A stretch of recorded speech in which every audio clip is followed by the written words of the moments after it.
ಪ್ರಭಾಕರನ್ ವೀರಪ್ಪನ್ ಬೆಂಬಲಿಗರ tigers of justice ಸಂಘಟನೆ LTTE ಉಗ್ರ ಸಂಘಟನೆಯ ಮುಖ್ಯಸ್ಥ ಪ್ರಭಾಕರ್ ಕಾಡುಗಳ್ಳ ವೀರಪ್ಪನ್ ಬೆಂಬಲಿಗರು ಧರ್ಮ ಮತ್ತು ಭಾಷೆಯ ಹೆಸರಲ್ಲಿ ಜನರನ್ನ ಪ್ರಚೋದಿಸ್ತಾ ಇರೋ ಸಂಘಟನೆ.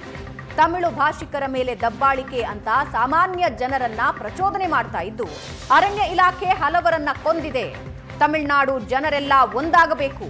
ಟೈಗರ್ಸ್ ಆಫ್ ಜಸ್ಟಿಸ್ ಸಂಘಟನೆ ಅಧ್ಯಕ್ಷ ಮಾತಾಡಿದ್ದಾರೆ ಅನ್ನೋ ಆಡಿಯೋ ಒಂದು ವೈರಲ್ ಆಗ್ತಾ ಇದೆ.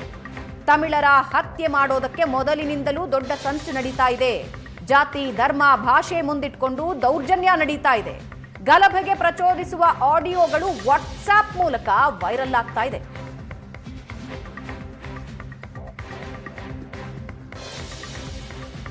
அனைவருக்கும் வணக்கம்.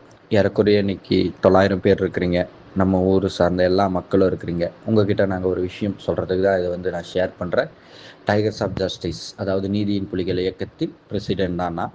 நாங்கள் இது ஒரு 8 மாதம் 9 மாதத்துக்கு முன்னாடி இந்த இயக்கத்தை மாட்டில் ஆரம்பித்தோம். நாங்கள் அன்னைக்கிருந்து போட்ட கம்ப்ளைண்ட் அன்னைக்கிருந்து சொல்கிறோம். தமிழர்கள் தொடர்ந்து தாக்கப்பட்டு வந்துட்டு இருக்கிறோம். நமக்கான உரிமைகள் எல்லாமே பறிக்கப்பட்டிருக்குது. நமக்கான சமத்துவம் மற்றும் சமநிலை எல்லாத்துலேயுமே சம உரிமை நமக்கு வேணும் அப்படின்றதுக்காக தான் அதை நாங்கள் தொடங்கணும். இன்றைக்கி நீங்கள் பார்த்தீங்கன்னா இந்த ஃபாரஸ்ட் ஷூட் அவுட் நடந்திருக்குது இல்லைங்களா, 3 பேரோட ஒரு தமிழின படுகொலை பண்ணியிருக்காங்க இல்லைங்களா. இது இன்றைக்கி நடந்தது கிடையாது. இது 5வது கொலை. இதுக்கான ஆதாரங்கள் எங்ககிட்ட இருக்குது.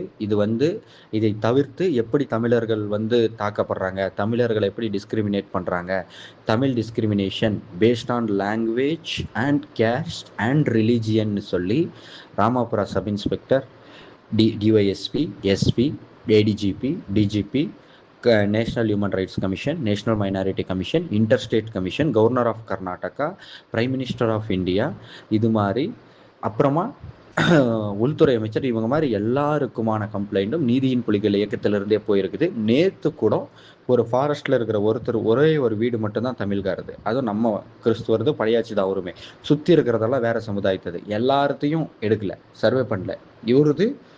இவரும் காடு வேற என்கிட்ட வாங்கினது, ஆனால் எடுக்கிறதுக்கு வந்தாங்க. ஏறக்குறைய நாங்கள் 3 முறை போராடினோம். கோர்ட்டில் எழுதி கொடுத்துருக்காங்க இதுக்கு எங்களுக்கு சம்மந்தம் இல்லைன்னு. அதுக்கப்புறம் ஃபாரஸ்ட்டை தூண்டி விட்டு பிரச்சனை பண்ணிக்கிறாங்க. அதோட டாக்குமெண்ட் நான் இங்கே ஷேர் பண்ணுறேன். இது வரைக்கும் நாங்கள் போட்டதை ஷேர் பண்ணுறேன். எல்லாத்தையும் பாருங்கள். நாங்கள் அப்போருந்து தொடர்ந்து சொல்லிக்கொண்டே வந்தோம். மக்களே, தமிழ் மக்களே, நீங்களாம் விழித்திருக்கொள்ளுங்க. எல்லாம் ஒரு இனமா, ஒரு மொழியா, இல்லை ஒரு ஜாதியா, இல்லை ஒற்றுமையாக சேருங்க. ஏன்னா இங்கே நாம் தாக்கப்பட்டுட்டு இருக்கிறோம். உங்களுக்கு தெரியல, நமக்கு தெரியாமையே நமக்குள்ள அரசியல்வாதிகள் நம்மளை பிரித்து சுயலாபத்திற்காக நம்மளை அடகு வச்சுட்டு இருக்கிறாங்கன்னு சொன்னோம். ஆனால் யாருமே கேட்கல. ஆனால் அன்னூரில் பார்க்கும்போது எல்லாரும் நீங்கள் சேர்ந்தீங்க. ஆனால் இன்றைக்குமே இந்த போராட்டத்தை வரைக்கும் நீங்கள் பார்த்தீங்கன்னா எப்படி போயிட்டு இருக்குதுன்னு பார்த்தீங்கன்னா, போராடுறோம் அப்படி சொல்கிறோம் இப்படி சொல்கிறோன்னு தான் சொல்கிறோம். ஆனால் இன்றைக்கி வரைக்கும் அந்த 7 பேர் அரெஸ்டே பண்ணல. இன்னும் இதே வேறு சமுதாயத்தவருக்கு நடந்திருந்தாவோ, இல்லை வேறு இந்த மொழிக்காரங்களுக்கு நடந்திருந்தாவோ இவளான ஒரு அமைதியான ஒரு போராட்டம் போயிருக்குமா? இவங்களை அரெஸ்ட் பண்ணாமல் இவங்க வச்சிருக்க முடியுமான்றது தான் கேள்வி. சரிங்களா? அதை மக்கள் சிந்திக்கணும், உணரணும், ஒவ்வொருத்தரும் புரிஞ்சுக்கணும். ஒரு போராட்டம் அப்படின்னு நாம் எடுத்திருக்கிறோம். ஆனால் இன்னொரு போராட்டம் இதுக்கு கண்டிப்பாக தேவை. அவர்கள் 7 பேரையும் இம்மிடியட்டாக அரெஸ்ட் பண்ணி அவங்க பேரோட, அவங்களோட ஃபோட்டோவோட இவர்கள் தான் சம்மந்தப்பட்டவர்கள் என்று வெளியிட வேண்டும். அது இது வரைக்கும் நடந்துச்சா அப்படின்ற ஒரு கேள்வி நீங்களே கேட்டுக்கொள்ளுங்கள்.